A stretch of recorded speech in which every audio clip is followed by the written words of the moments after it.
운동이 벌어졌습니다.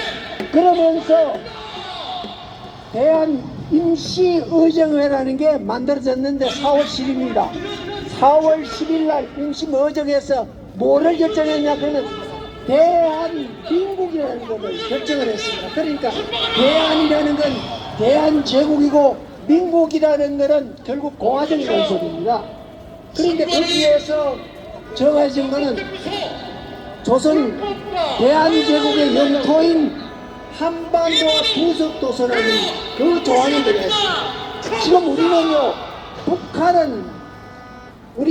우리는 북한을 정복할 필요 없어요. 왜냐하면 대한민국은 한반도와 부석도서라는 것을 가지고 있기 때문에 그 북한 생각할 필요 없어요. 북한은요, 시장 경제가 죽은 나라입니다. 그리고 우리 GDP가 북한이 우리의 30분의 1입니다. 북한이 1200불입니다. 국민소득이. 그런데 우리는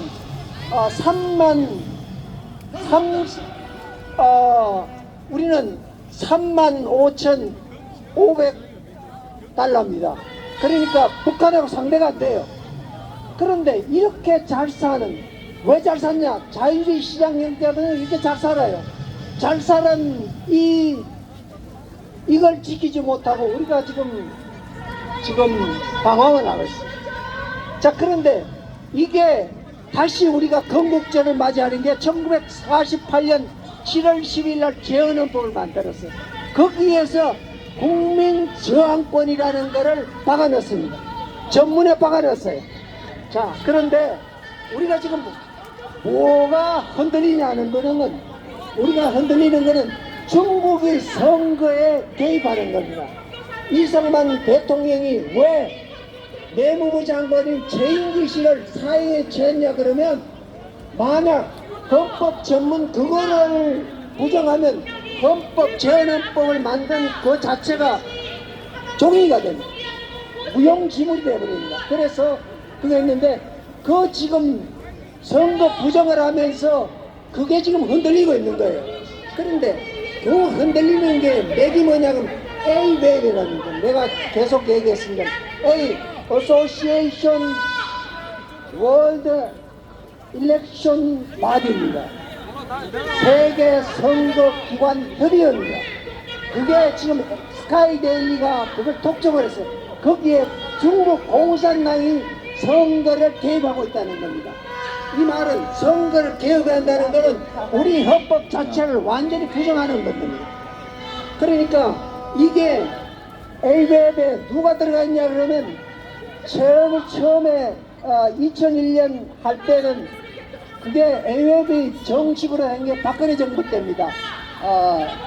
2013년이 됐어요. 그런데 그게 좌익, 그러니까 김무성, 박지원 이런 친구들이 거기에 들어가가지고 자경화를 시켰습니다. 그런데 그 AWEB 안에는 여전히 109개 나라가 포함되어 있어요. 그러니까 그거를 중국은 거기에 들어와가지고 1대1로를 하고자 했습니다. 그래가지고 중국의 식민지화 되는 거예요. 그런데 선관위가 지금 움직이는 게 계약을 위해서 움직이는 게 아니라 선관위가 중국 공산당식으로 관계를 중시하는, 관시를 중시하는 그런 원리를 가지고 움직여요. 그러니까 선관위가 공산당 조직이에요. 공산당 하부 조직입니다. 그러면서 우리나라를 입법, 사법, 행정, 언론을 다 장악하고 있어요. 다 장악하고 있는데 이거를 우리가 개혁하지 않고 우리가 저항권을 통해서 이걸 개혁하지 않으면 우리는 다시 독립이 없어요. 1948년 7월 12일 날 있었던 그게 다 헛것이 됩니다. 중국 안에 들어가면요, 이스라엘의 마지막 왕조와 똑같이 이제는 인종을 그냥 말살시키는 겁니다. 중국이 가만둘 것 같아요? 안 두니까 이제는 저항권을 반드시 우리가 찾아가지고, 그리고 3.1절 오늘을 기해 가지고 국민운동을 높이 기치를 들어가지고 우리나라 독립에 앞장서야 우리는 미래가 맞다는 걸 말씀드리고 끝내겠습니다. 고맙습니다.